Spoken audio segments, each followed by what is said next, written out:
Haleluya, haleluya, haleluya. Shalom saudaraku. Hari ini kita akan membahas tentang sesuatu yang penting, sesuatu yang menjadi krusial dalam hidup penyembahan kita, dalam ibadah kita.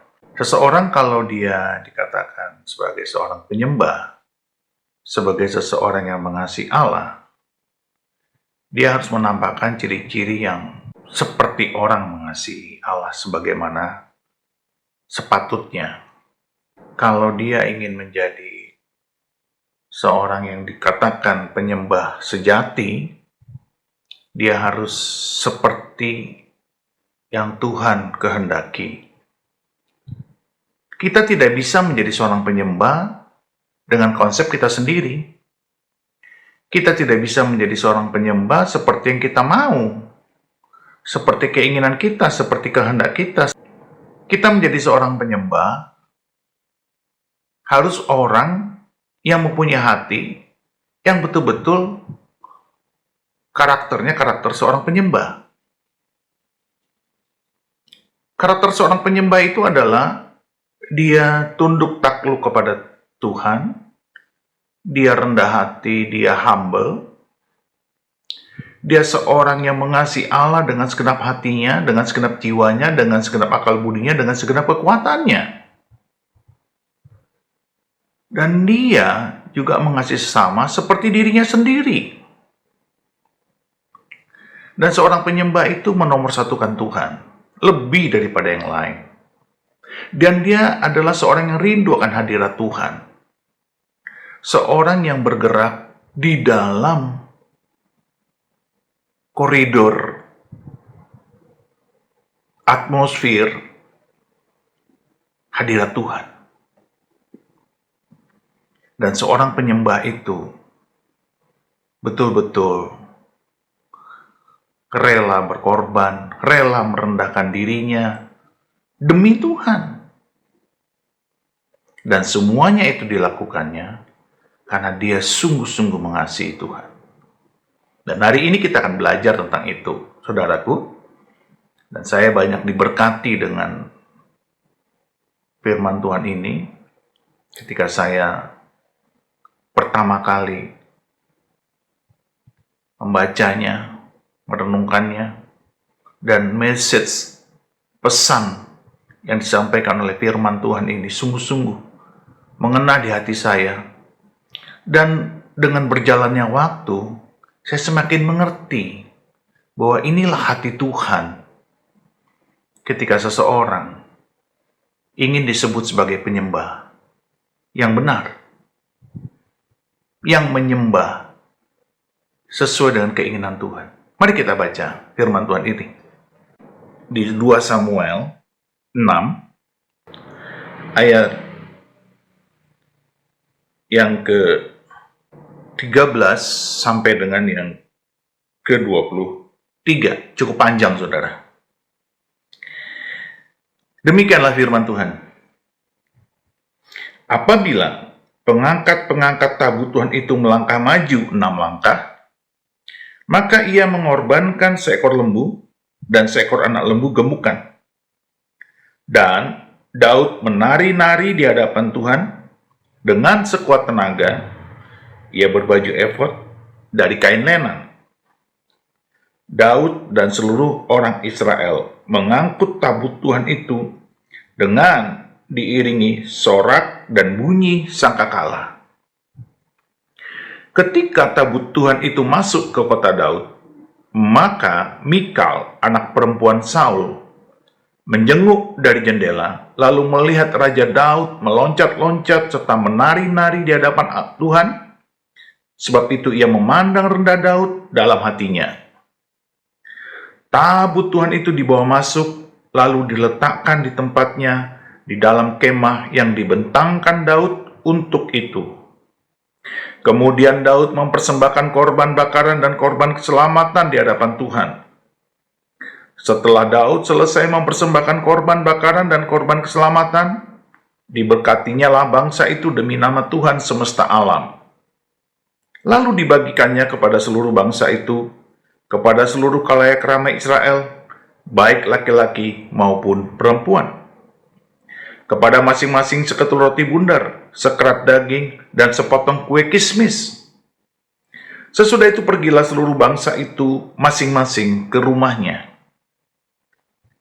Ketika Daud pulang untuk memberikan salam kepada seisi rumahnya, maka keluarlah Mikal binti Saul mendapatkan Daud, katanya, "Betapa raja orang Israel yang menelanjangi dirinya pada hari ini, di depan mata budak-budak perempuan para hambanya, merasa dirinya terhormat pada hari ini, seperti orang hina dengan tidak malu-malu menelanjangi dirinya."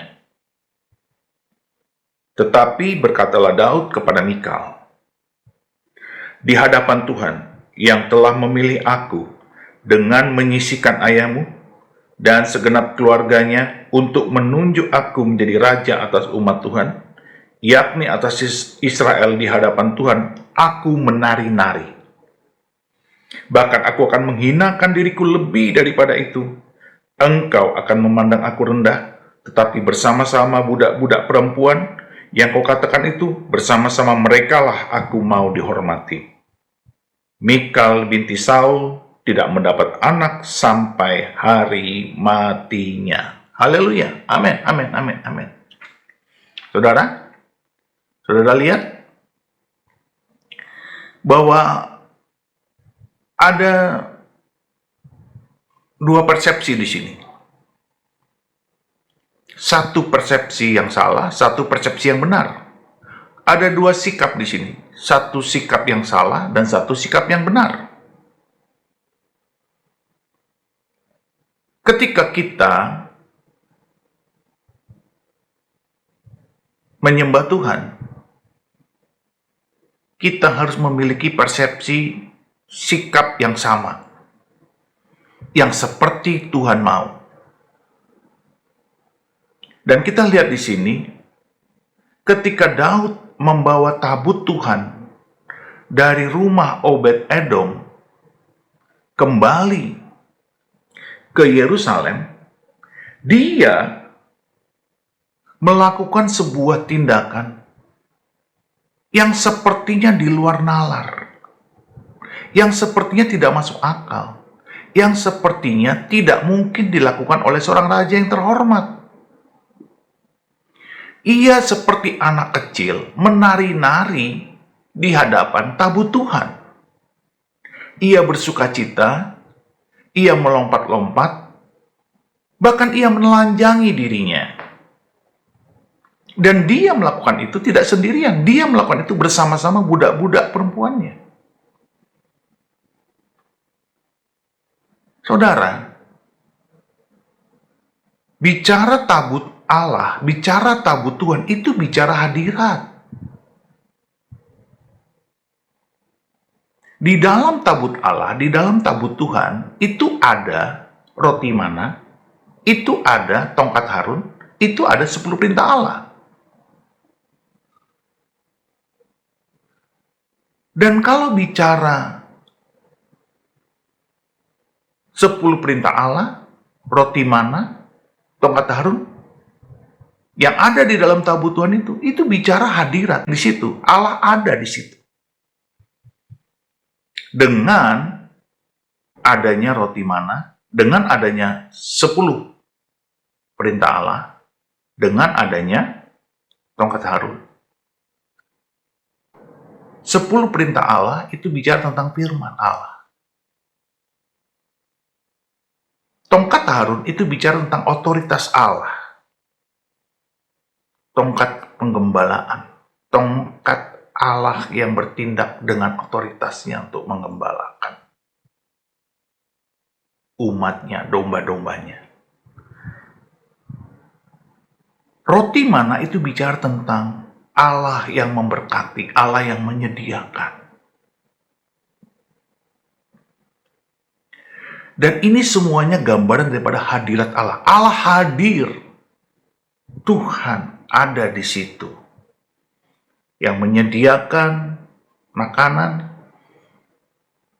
yang menggembalakan dengan tongkat otoritasnya, dan tentunya dengan perintah 10 perintahnya, dan itu adalah firman Allah sendiri.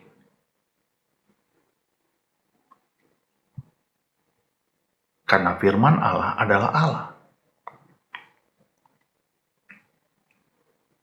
Kalau orang beribadah, orang menyembah, umat Tuhan beribadah, umat Tuhan menyembah,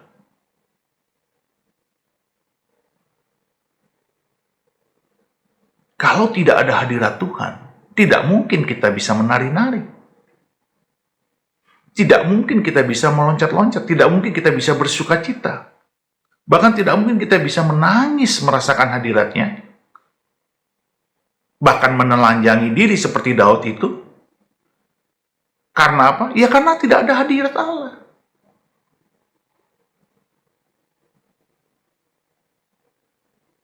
Dan rupanya Daud merasakan hadirat itu. Dia begitu bersuka cita, dia begitu mengasihi Allah, dia begitu cinta Tuhan, dia sangat ingin Tuhan selalu ada, hadir dalam hidupnya dan seluruh hidup bangsanya. Dia merasa hadirnya Tuhan itu membuat dia kuat. Dia merasa hadirnya Tuhan itu membuat imannya bangkit.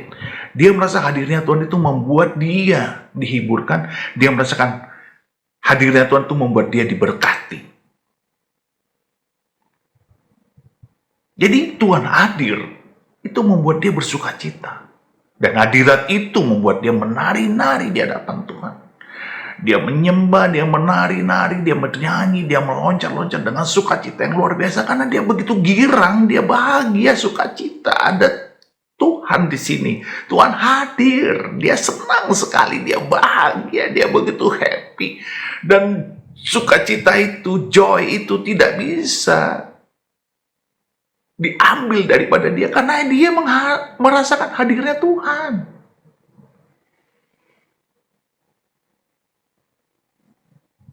Dan ketika dia merasakan hadirnya Tuhan, dia rela merendahkan dirinya. Padahal dia seorang raja.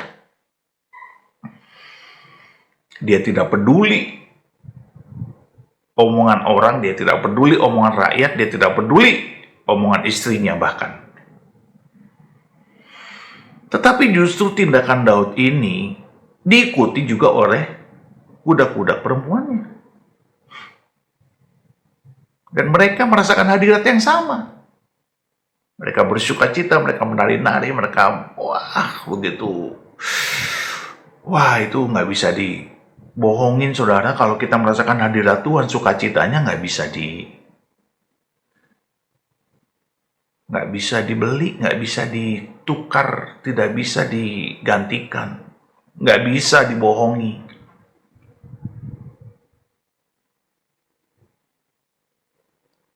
Kenapa Daud bisa merasakan hadirat Tuhan? Dan Mikal tidak bisa merasakannya. Ya inilah persoalan gereja Tuhan di mana-mana. Bahkan sampai hari ini pun menjelang Tuhan datang kembali, sudah di ujung akhir zaman ini, gereja Tuhan masih banyak punya problem yang sama, yaitu sering tidak dapat merasakan hadirat Tuhan. Dan itu problem besar. Beribadah, menyembah, mendengarkan firman, tapi tidak ada hadirat Tuhan. Tidak ada rasa bahwa Tuhan ini hadir. Saudara, kalau kita beribadah, kita menyembah, kita tidak merasakan hadirat Tuhan, atau hadirat Tuhan tidak ada, percuma, kosong, hampa. Karena tidak ada yang greget. Tidak ada kebangkitan iman. Kalaupun firman ditaburkan, diberitakan, tidak ada sentuhan-sentuhan iman di dalamnya. Tidak ada rema yang kita alami. Kenapa? Karena tidak ada hadirat Tuhan. Bicara hadirat Tuhan itu adalah pekerjaan Roh Kudus. Dan pekerjaan Roh Kudus itu adalah pekerjaan yang Tuhan sendiri lakukan ketika dia bertemu, dia menyaksikan, dia melihat anak-anaknya beribadah dengan kasih, menyembah dia dengan kasih. Inilah yang membedakan Daud dengan Mikal, istrinya. Hati-hati saudara, ada banyak suami istri, rumah tangga, suaminya merasakan Tuhan, istrinya tidak. Istrinya merasakan Tuhan, suaminya tidak. Atau suami istri tidak merasakan Tuhan, tapi anak-anaknya merasakan Tuhan. Ada juga suami istri merasakan Tuhan, orang tua merasakan Tuhan, tetapi anak-anak tidak merasakan Tuhan. Dan di gereja juga begitu, ada orang yang merasakan Tuhan, ada orang yang tidak merasakan Tuhan. Why? Karena ini kembali lagi kepada kasih. Tidak bisa dibohongi. Kasih itulah dasar kita merasakan hadirat Tuhan. Kenapa kita tidak bisa merasakan hadirat Tuhan? Kita seolah-olah mengasihi Tuhan, tetapi ternyata kita mungkin punya ganjalan dengan saudara seiman kita, mungkin juga dengan orang lain yang tidak seiman. Kita masih ada sesuatu sangkutan dengan orang lain. Dan Alkitab berkata, hendaklah engkau pergi berdamai dengan saudaramu sebelum engkau mempersembahkan korban di hadapan Tuhan. Pergilah berdamai, pergilah berdamai, pergilah berdamai. Artinya kita harus mengampuni. Jadi kadang-kadang kenapa kita tidak bisa merasakan hadirat Tuhan? Karena tidak ada kasih. Kenapa tidak ada kasih? Kemungkinan kita ada masalah dengan dosa. Dosa dengan sesama maupun dosa dengan Tuhan. Dan ini harus pergi berdamai dulu kita dengan sesama kita, dan kita pergi berdamai dulu dengan Tuhan. Bereskan dulu. Dan Daud bisa merasakan hadirat Tuhan. Itu sebabnya dia menari-nari demikian hebat dan seperti orang gila, Alkitab berkata. Seperti orang gila. Dan itu disalah mengerti oleh Mikal. Mikal begitu liturgis. Mikal begitu akal sehat. Nggak mungkin lah seorang raja seperti itu. Nggak boleh. Masa raja menari-nari seperti anak kecil lalu bahkan menelanjangi dirinya. Itu akal sehat manusia. Tetapi di hadapan Tuhan semua akal kita, semua penampilan kita itu nggak ada gunanya. Yang terpenting adalah Tuhan melihat apakah kita mengasihi Dia dengan segenap hati. Begitu kita mengasihi Dia, kita pasti bisa merasakan hadirat Tuhan.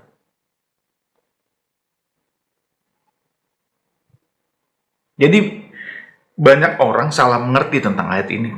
Kenapa ya Daud kok menari-nari ya? Nggak masuk akal. Itu karena ada hadirat Tuhan di situ. Kenapa dia bisa menari-nari? Karena ada hadirat Tuhan. Dan kalau hadirat Tuhan ada, kita tidak bisa menahan diri untuk tidak bersuka cita, menari-nari, melompat-lompat, bahkan menangis. Saudara, hadirat Tuhan ini penting. Buat apa kita beribadah kalau nggak ada hadirat Tuhan? Kita harus bisa merasakan hadirat Tuhan ini. Itu sebabnya kasih kita harus tetap terjaga kepada Tuhan dan kepada sesama. Kasihilah Tuhan dengan segenap hatimu, dengan segenap jiwamu, dengan segenap kekuatanmu, dengan segenap akal budimu. Dan kasihilah sesamamu manusia seperti dirimu sendiri. Dan Daud melakukan itu. Saudara lihat, ketika dia mengasihi Tuhan, dia mengorbankan lembu-lembu terbaik, korban-korban terbaik. Setiap 6 langkah, dia mempersembahkan lembu dan anak lembu gemukan. Keren banget, saudara. Bayangkan setiap 6 langkah. Dan itu jarak dari rumah Obed-Edom ke Yerusalem berapa kilometer? Dibagi 6 langkah, dikali 1 ekor lembu dan anak lembu gemukan. Berapa korban yang diserahkan Daud kepada Bapa di surga? Itu keren banget, saudara. Inilah bukti bahwa kalau orang mengasihi Tuhan, dengan segenap hatinya, dengan segenap jiwanya, dengan segenap kekuatannya. Bicara kekuatan itu bicara materi, kemampuan, waktu. Itu dia berikan kepada Tuhan. Nah ini Tuhan melihat Daud memberikan materi, yaitu lembu-lembu yang terbaik. Dan dia karena dengan segenap hati dia menari-nari, dia begitu berbahagia, bersukacita, dan itu keren banget. Nggak dibuat-buat, tapi dengan segenap hati, dengan segenap jiwa. Kalau hari-hari ini kita melihat orang-orang di gereja beribadah, yang lain sudah merasakan hadirat Tuhan, tapi mereka tidak. Waduh, ya udah. Tolong dicek hati kita, apakah kita sungguh-sungguh mengasihi Tuhan. Tolong dicek hati kita, apakah kita sungguh-sungguh mengasihi sesama. Jangan-jangan kita ada masalah dengan sesama. Atau kita ada masalah dengan Tuhan. Barangkali kita komplain sama Tuhan, kenapa aku begini, kenapa aku rugi, kenapa aku ditipu, kenapa aku disakiti, kenapa aku dikhianati. Sama orang yang ku percaya, sama orang yang ku sayangi, orang yang ku kasihi.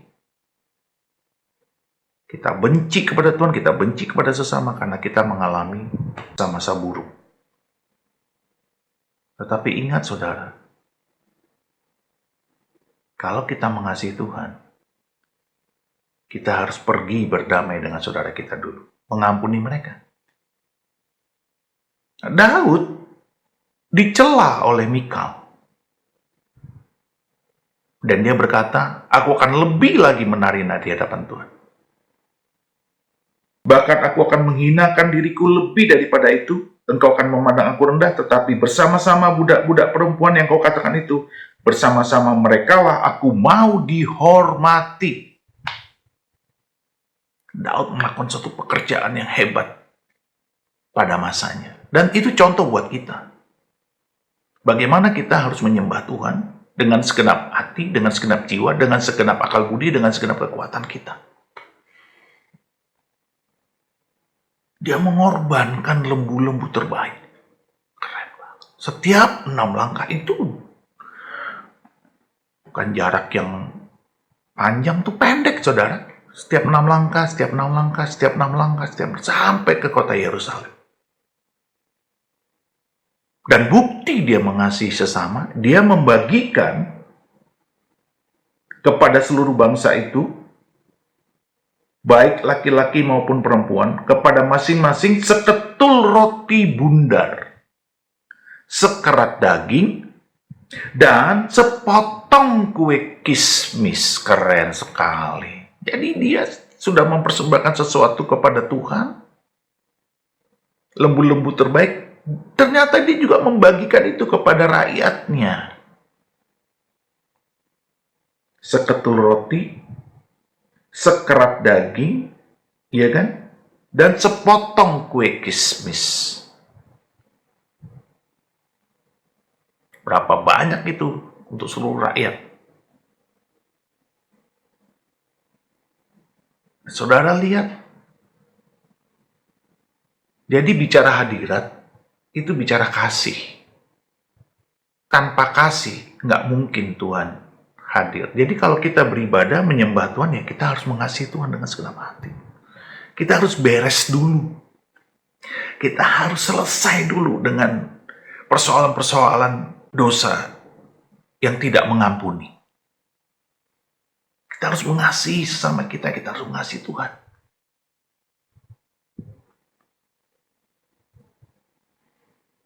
Cukup menyedihkan sih memang kalau kita melihat saat ibadah di gereja banyak orang tidak merasakan hadirat Tuhan. Dan ketika pujian penyembahan dilantunkan, dinaikkan, kita masih melihat orang-orang yang masih melipat tangan dan celingak-celinguk kiri kanan dan tidak merasakan Tuhan. Atau dia bernyanyi tapi dengan tidak segenap hati. Alkitab berkata, mereka beribadah kepadaku tapi hatinya menjauh daripadaku. Ada di situ sosoknya, tapi sebenarnya tidak ibadah. Karena tidak bisa merasakan Tuhan, tidak merasakan hadiratnya. Ya karena kasihnya kurang. Bagaimana supaya kasihnya kurang? Kita harus cek kasih kita kepada sesama kita. Bahkan, apakah kita sudah berdamai dengan persoalan-persoalan yang bermasalah dengan sesama kita? Harus dibereskan dulu. Lalu apakah kita juga sudah beres hubungan kita dengan Tuhan? Itu harus diselesaikan dulu. Kalau kita tidak pernah merasakan dosa, bagaimana kita bisa bertobat? Kita harus merasakan bahwa kita berdosa, lalu kita bertobat. Dan banyak orang tidak melakukan pekerjaan yang krusial, yaitu pertobatan setiap waktu, setiap saat. Orang seringkali tidak merasakan sadar diri, tidak melakukan introspeksi diri.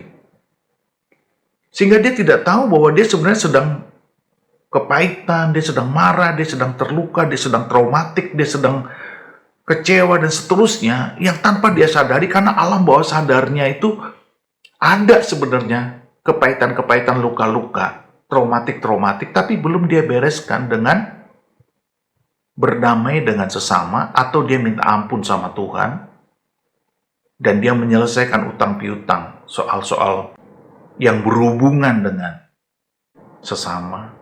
Utang piutang rohani itu banyak sekali, saudara. Kadang kita berjanji dengan orang, nggak kita tepati. Kita harus minta ampun itu. Kita harus berdamai dengan sesama kita. Kita harus bilang sama orang yang kita tidak tepati. Kadang-kadang kita menganggap kecil dosa-dosa yang remeh-temeh, tapi itu tetap dosa. Nah, inilah yang saudara kita harus cermati, bahwa kenapa kita tidak bisa merasakan hadirat Tuhan? Karena kita kurang mengasihi Allah. Kenapa kita kurang mengasihi Allah? Karena kita ada problem dengan sesama kita. Ini berkaitan, saudara. Dan Daud membuktikan bahwa dia mengasihi Allah dengan mempersembahkan korban yang luar biasa banyaknya, lembu-lembu terbaik. Dan dia juga mengasihi umatnya, rakyatnya, dengan memberikan seketul roti, ya kan? Dengan memberikan sekerat daging dan sepotong kue kismis. Kelihatannya sedikit, tapi untuk sekian ribu umat itu banyak sekali, saudara, yang harus dia sediakan dan dia harus bagikan. Dan ketika dia menari, itu dia melakukannya dengan segenap hati. Wow, dia beres di hadapan Tuhan. Dia begitu senang ada Tuhan. Aku ingin Tuhan ada terus di hatiku. Jadi dia begitu senang, dia gembira. Aduh, ada Tuhan, ada Tuhan, ada Tuhan. Tuhan ada di sini, Tuhan ada di sini. Dia seperti anak kecil, dia menari-nari. Oh, Tuhan ada, aku senang. Ada Tuhan, ada Tuhan, ada Tuhan. Senang. Keren banget, saudara. Cinta akan Tuhan itu membuat dia betul-betul hangus sampai dia menghinakan dirinya.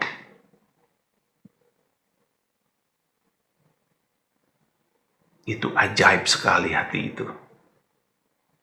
Dan sayangnya istrinya, orang terdekat dengan dia, tidak mengalami kasih itu. Kalau dia mengalami kasih itu, dia tidak mungkin menghina Daud. Dia kurang mengasihi Allah. Entah bagaimana ceritanya, padahal dia istri Daud. Kok dia tidak terimpartasi dari Daud untuk mengasihi Allah dengan segenap hati, dengan segenap jiwa, dengan segenap akal budi, dan dengan segenap kekuatannya. Entah bagaimana, padahal dia istrinya. Dan di sini Daud dibela Tuhan. Walaupun sebenarnya mungkin dia tidak mau istrinya mengalami itu. Bagaimana Daud dibela Tuhan? Karena sebenarnya waktu Mikal mencela, menghina, membuli Daud, itu sebenarnya Mikal sedang mencela dan menghina Allah. Karena yang Daud lakukan itu kepada Allah. Menari-nari, menyembah itu kepada Allah. Jadi ketika Daud dicela, dihina oleh Mikal, itu Mikal sedang mencela Allah. Ketika Mikal mencela Allah, maka Allah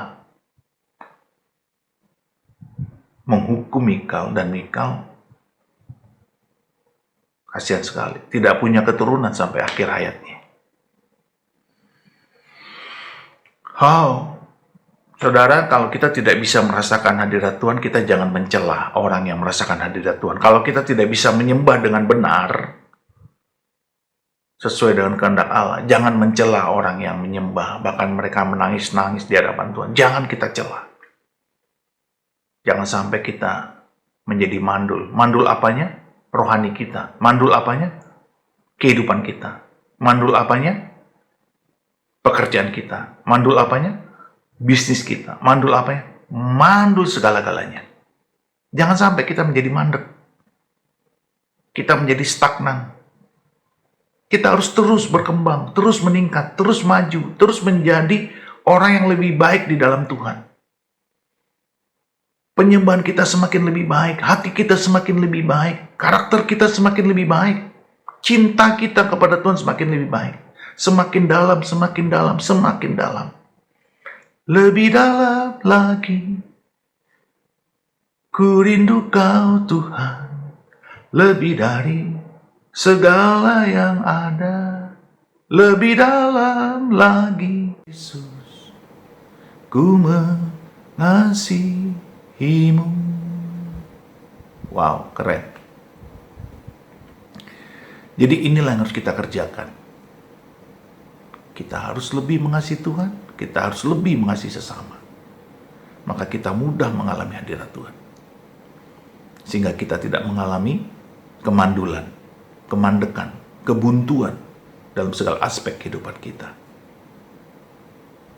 Haleluya, puji Tuhan.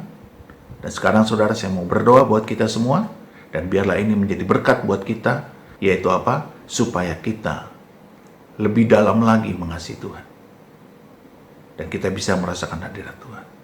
Mari kita berdoa. Haleluya, Bapa, kami berdoa di dalam nama Tuhan Yesus. Limpahkan rahmat-Mu kepada kami semua, sehingga kami bisa merasakan hadirat-Mu dalam setiap ibadah kami, dalam setiap penyembahan kami, dalam setiap doa-doa pribadi kami, dalam setiap kegiatan kami, dimanapun kami berada, kami mengalami hadirat Tuhan. Sehingga pekerjaan kami berhasil, bisnis kami berhasil, studi kami berhasil, pelayanan kami berhasil, apapun yang kami kerjakan berhasil di dalam nama-Mu yang kudus. Tolong kami Tuhan, ampuni kami selama ini. Kalau belum sungguh-sungguh mengasihi Tuhan, belum sungguh-sungguh mengasihi sesama kami. Kami bertobat di dalam nama Yesus. Kami minta ampun Tuhan. Hari ini dan seterusnya kami mau lebih baik di dalam Engkau. Supaya kami menyenangkan hati Bapa di sorga. Bukan karena kekuatan kami, bukan karena hebat, bukan karena jabatan, bukan karena kekayaan, tetapi karena kasih kami kepadamu ya Bapa. Biarlah belas kasihan Tuhan turun atas kami, dan Tuhan mengampuni kami, sehingga kami dapat mengasihi Tuhan dengan lebih dalam lagi. Kami bersyukur punya Bapa seperti Engkau, yang tidak memperhitungkan dosa pelanggaran kami, tetapi Engkau mengasihi kami seperti apa adanya. Dan hari ini kami bertobat di dalam nama Yesus. Tuhan, kami mau Engkau jamah kami. Tunjukkan kesalahan dan dosa pelanggaran kami, apa yang harus kami lakukan kepada sesama kami, dan juga kepadamu. Apa yang harus kami berikan kepadamu, dan apa yang harus kami lakukan kepada sesama kami. Sebab Tuhan telah menampakkan kepada kami apa yang dilakukan Daud kepadamu, dan apa yang Daud lakukan kepada umat Tuhan, kepada rakyatnya. Berikan kami hati seorang hamba Tuhan, seorang penyembah sejati di dalam Engkau Tuhan. Di dalam nama Yesus berkuasa Roh Kudus atas kami, dan kami menghentikan pekerjaan iblis yang merusak, memporak-porandakan iman kami, yang merusakkan, menggagalkan penyembahan kami, ibadah kami di dalam nama Yesus. Sehingga kami menjadi baru, menjadi kuat di dalam Tuhan, kuat di dalam roh, kuat di dalam kasih, iman, dan pengharapan. Sehingga kami sungguh-sungguh menjadi pribadi yang menyembah Tuhan di dalam roh dan kebenaran. Terima kasih Bapa. Kami serahkan tubuh dan roh kami, dan kami percaya kami dipulihkan, disembuhkan, disehatkan. Dan oleh kuasa darah Yesus, kami dijagai, dibela sepanjang segala masa. Terima kasih Bapa. Di dalam nama Yesus kami telah berdoa dan mengucap syukur. Haleluya. Amin, amin, amin, amin. Haleluya. Tuhan berkati saudara. Sampai jumpa lagi. God bless you.